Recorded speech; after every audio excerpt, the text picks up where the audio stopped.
Bismillahirrahmanirrahim. Assalamualaikum warahmatullahi wabarakatuh. Perkenalkan, nama saya Muhammad Siddiq Abdullah dari kelas manajemen 2A. Di sini saya akan menjelaskan materi manajemen keuangan dalam bab manajemen harta keuangan. Untuk mempersingkat waktu, langsung saja kita masuk ke penjelasan yang pertama. Perusahaan besar pada umumnya memiliki investasi di beberapa perusahaan yang berupa surat-surat berharga, saham, dan obligasi. Tujuannya adalah untuk mendapatkan dividen dan bunga investasi yang dimiliki itu bersifat permanen atau dalam jangka panjang.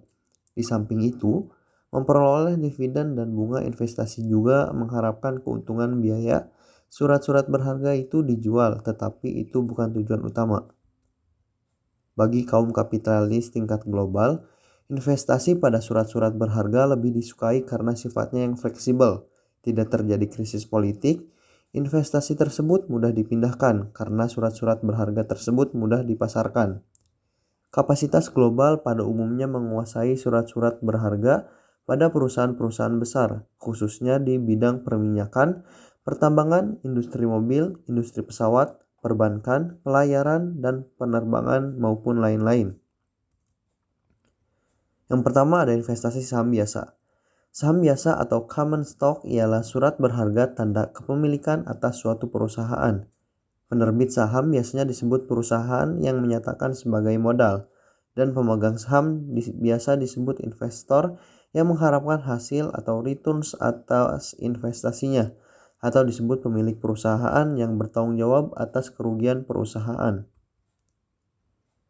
Saham memiliki 4 nilai, yaitu nilai nominal, yaitu yang tertera dalam surat saham, misalkan Rp1.000 atau 500 per lembar saham.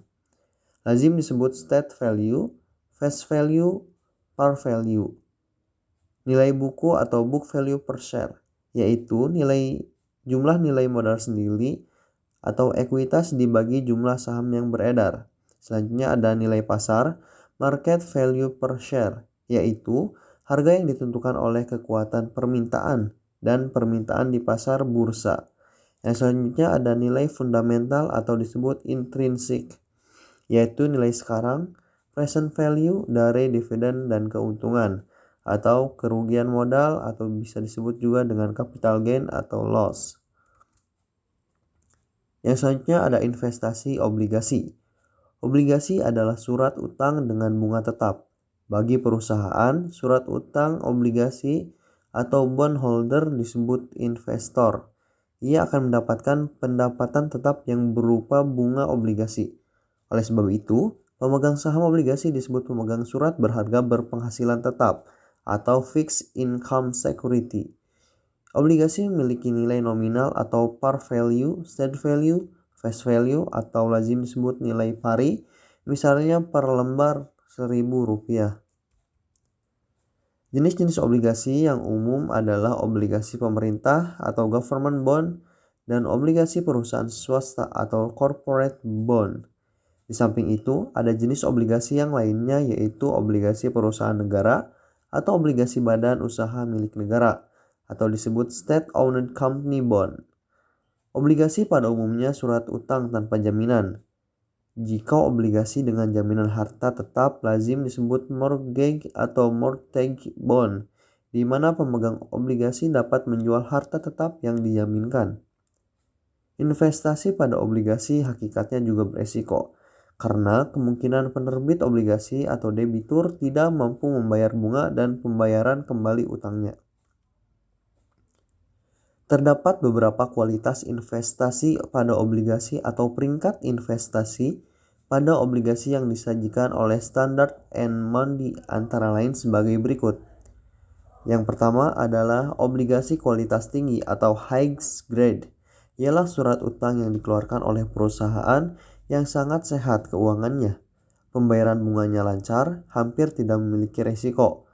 Pada umumnya tingkat bunganya rendah. Pembayaran bunga dan angsuran saat ini baik dan di masa mendatang yakin makin baik. Penerbit obligasi macam ini tidak diragukan kemampuan bisnis dan keuangannya oleh investor. Yang kedua ada obligasi kualitas tinggi atau high grade. hampir sama dengan highest grade, yaitu surat utang yang dikeluarkan perusahaan di mana pembayaran bunga dan angsuran saat ini baik dan di masa mendatang diperkirakan baik. Yang ketiga ada obligasi kualitas menengah bawah atau lower medium, yaitu surat utang yang dikeluarkan oleh perusahaan di mana pembayaran bunga dan angsuran saat ini baik, tetapi di masa mendatang belum ada kepastian. Yang keempat ada obligasi kualitas spekulatif atau marginally spekulatif, yaitu surat utang yang dikeluarkan oleh perusahaan di mana pembayaran bunga dan angsuran saat ini meragukan dan di masa mendatang belum ada kepastian. Yang kelima ada obligasi kualitas menengah atau upper medium, yaitu surat utang yang dikeluarkan oleh perusahaan di mana pembayaran dan angsuran saat ini baik dan di masa mendatang diperkirakan beresiko kecil. Yang keenam ada obligasi kualitas spekulasi tinggi atau highly spekulatif, yaitu surat utang yang dikeluarkan oleh perusahaan di mana kemungkinan tidak mampu membayar bunga dan angsuran.